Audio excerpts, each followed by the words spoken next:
my mind and my body. But there's one thing a Saiyan always keeps.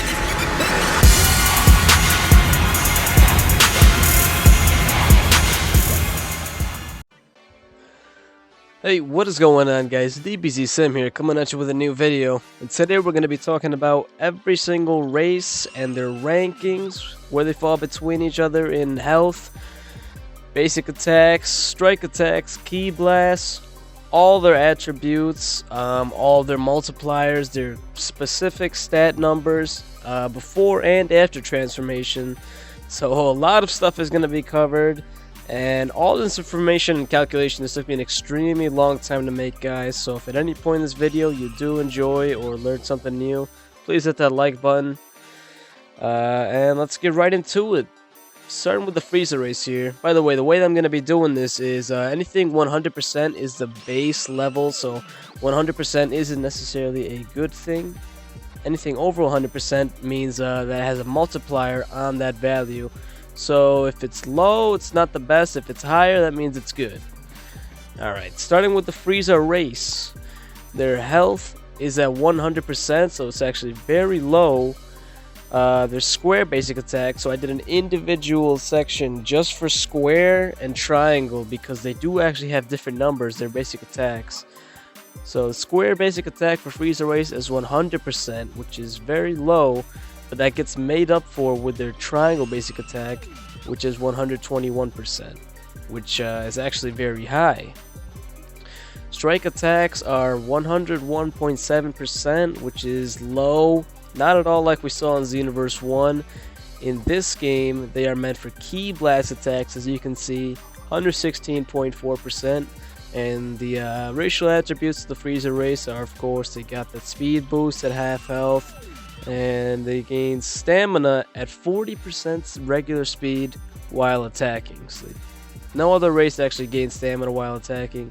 Frieza race does, but at 40% speed. Now after transformation, all numbers stay the same, except you can see right there, ki blast attack 151.32%. That's a 30% increase. The golden form does 130% of its base form in ki blast attacks, making it do 151.32% overall, which is #1 of any race, even at their best transformation. And I added another little slot right there, defense, which accounts for any defense changes that happen after transformation. Unfortunately, when you do go golden mode, you take a little bit more damage, so you'll be taking 10% more damage from physical attacks, so basic attacks and strike attacks. 5% more damage from ki blast attacks and ki blast. Their racial attributes they gain from transformation are rapid ki blast. I didn't actually include this on there. The death beam they get by holding circle after transformation, and speed boost. That's about it for the Frieza race. And as far as where they fall between other races, on health they're tied for last. Their square basic attack tied for last. Triangle basic attack tied for third. Strike attacks tied for third. Ki blast 4th place before transformation, keep in mind. Now after transformation, of course, none of their other numbers are not effective. All the other numbers are not affected besides ki blast, in which case they move up to 1st place. That's right, ahead of all the female Saiyan, female Earthling. 1st place they go to when they're in that golden form. Alright, up next we got the Namekians. And they've not changed too much from XenoVerse 1 in terms of how their stats are distributed. As you can see, their health is at 112%, which is very high. 2nd place, I believe, just under male Majins.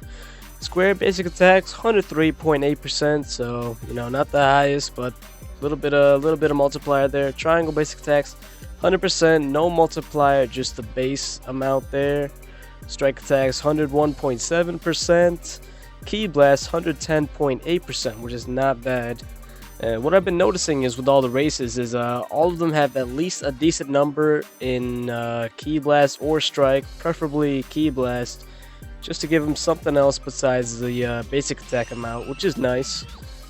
And Namekian racial attributes is they have superior attack range, which isn't really a racial attribute, just I thought I'd throw that on there because it's an important factor about Namekians. Health regeneration below 25%, which is actually pretty fast in this game, and 50% longer and more effective capsule use, which no one really cares about. After transformation, I couldn't really calculate. It doesn't make sense to calculate after transformation all the other numbers because they are completely different changed form. Yeah, they go in their giant form. You guys know what happens. Their defenses is they're invincible until stamina is depleted or broken. Racial attributes when in giant form are increased range and basic attack damage and various ranged ki blast attacks. Now in terms of their rankings, they are second in health, as I said, right below Majins, male Majins. Fourth in square basic attacks. Last place in triangle basic attacks. Tied for third with strike. And tied for fifth with ki blast attacks.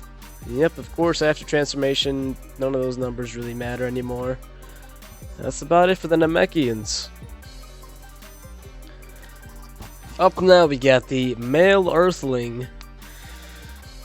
Before transformation, the numbers are 106.9% health, which is surprisingly not bad, considering you know, Earthlings didn't have the best health in the last game. Now this is where the numbers get shocking. Square basic attack 100%, which is one of the lowest in their square basic attacks. Triangle basic attacks is no better, 101.8%, which is also one of the lowest. So male Earthlings are not going to be those basic attack hitters like they were in XenoVerse 1. Not at all. Earthlings are not overpowered in this game like they were in XenoVerse 1. Strike attacks 112.6%, so they still are known for their high damage in strike attacks, and base 100% damage in ki blast attacks.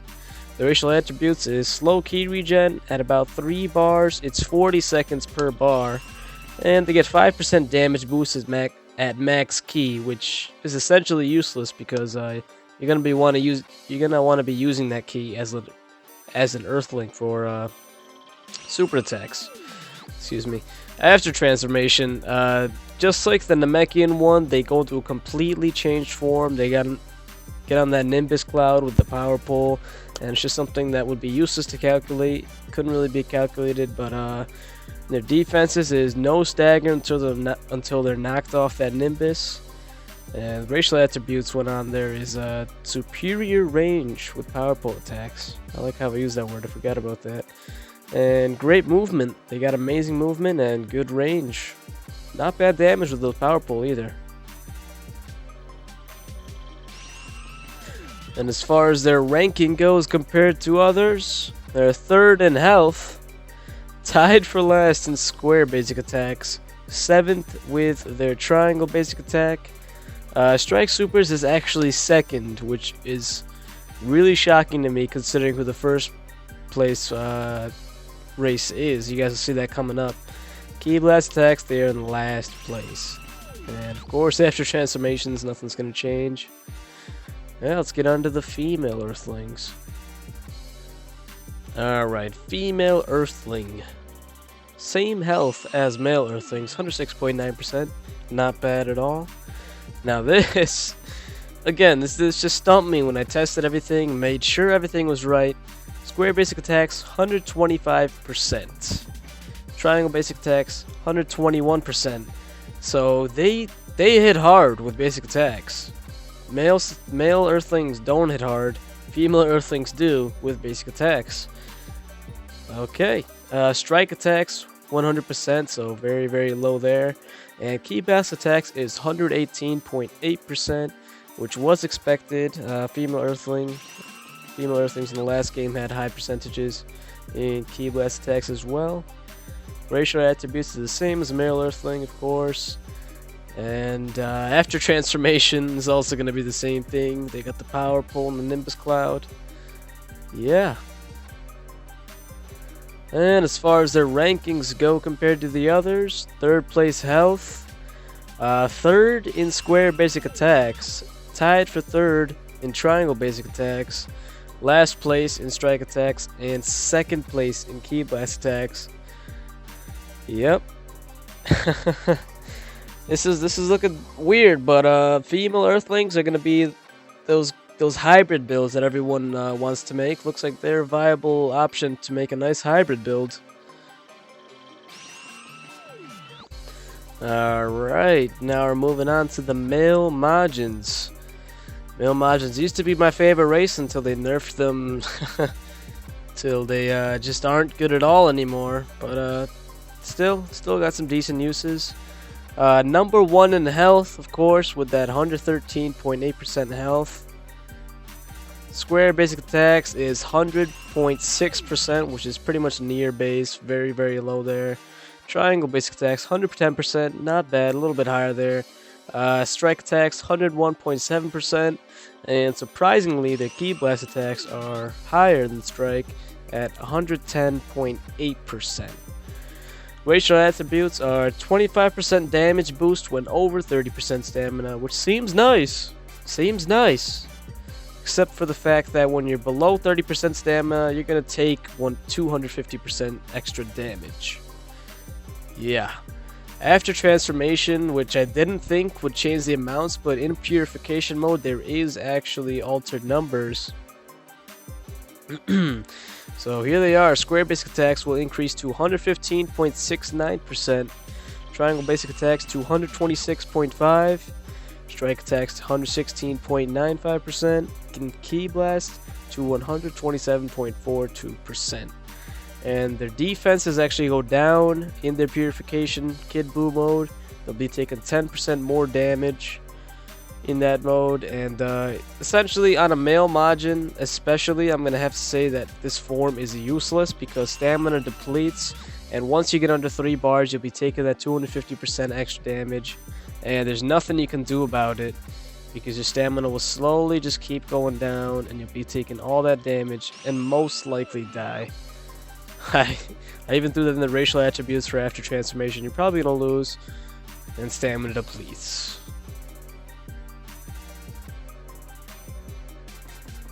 And as far as their rankings go compared to the other races, 1st place in health, of course. Square basic attacks, 6th place. Triangle basic attacks, also 6th place. Strike attacks tied for 3rd. Ki blast attacks tied for 6th. And after transformation, by the way, when I compare the numbers after transformation, I'm comparing to every other race's best transformation, not their base form before transformation. So the numbers can go up or down. Health is still going to stay at 1st. Square basic attacks is going to increase to 5th place against all the other best transformations. Triangle basic attacks 4th place. Strike attacks 4th place. And ki blast attacks 4th place. Let's move on to the female Majins. Alright. Now, female Majins, after testing the numbers and everything, their attributes, I think I'm going to create a female Majin character. Seems like something that would fit into my playstyle. Let's check these numbers here. Health, 100%, so kind of the opposite of the male Majins there. They have very low health, but honestly, health doesn't make too much of a difference in this game. Everyone has a decent amount once they reach level 80, so don't mind that too much. Square basic attacks, 103.6%, not bad. Triangle basic attacks, 115.4%, also pretty good. Now this is where it gets pretty crazy. Strike attacks, 114.7%. They're number 1 in strike attacks, ahead of male Earthlings. Yeah. Ki blast attacks, 117.4%, and the racial attributes is they actually recover. I can't talk today. They recover 25% faster from stamina break, which is really important because stamina breaks happen very often in this game, so that recovery is going to come in handy. And they have great reach on their basic attacks. They got noodle arms. After transformation, aka in Kid Buu purification form, health is gonna. It's not supposed to say 113.8% there. Health is gonna stay at 100%. Sorry. Square basic attack is gonna increase to 119.14. Triangle basic attacks 132.71. Strike attacks 131.9%. And Ki Blast attacks 135.01. Their defenses, of course, they take 10% more damage, and their stamina is gonna deplete. And the rankings against the other races are shown now. Health, they're tied for last. Square basic attacks, 6th place. Triangle basic attacks, 5th place. Strike attacks, 1st place. And Ki Blast attacks, 3rd place. After transformation, remember this is compared to every other race's best transformation. Health, it's going to stay the same. Square basic attack, 4th place. Triangle basic attacks, 3rd place. Strike attack, still 1st place. And Ki Blast attacks will get bumped up to 2nd place. Alright guys, I'm going to be ending the video there. I know I did not put the Saiyans in. The reason I did not include the Saiyans in this video is because they have so many different transformations and calculations that it would just make the video over 20 minutes long. So I'm going to release a completely separate video either the day after or the day of this video is released for you guys. With all the Saiyan numbers and all the calculations for every single form. So look out for that. Hope you guys enjoyed this one. Please leave a like if you learned anything new or you enjoyed the video. Thanks for watching, guys. And subscribe for more if you guys are new here. Peace out.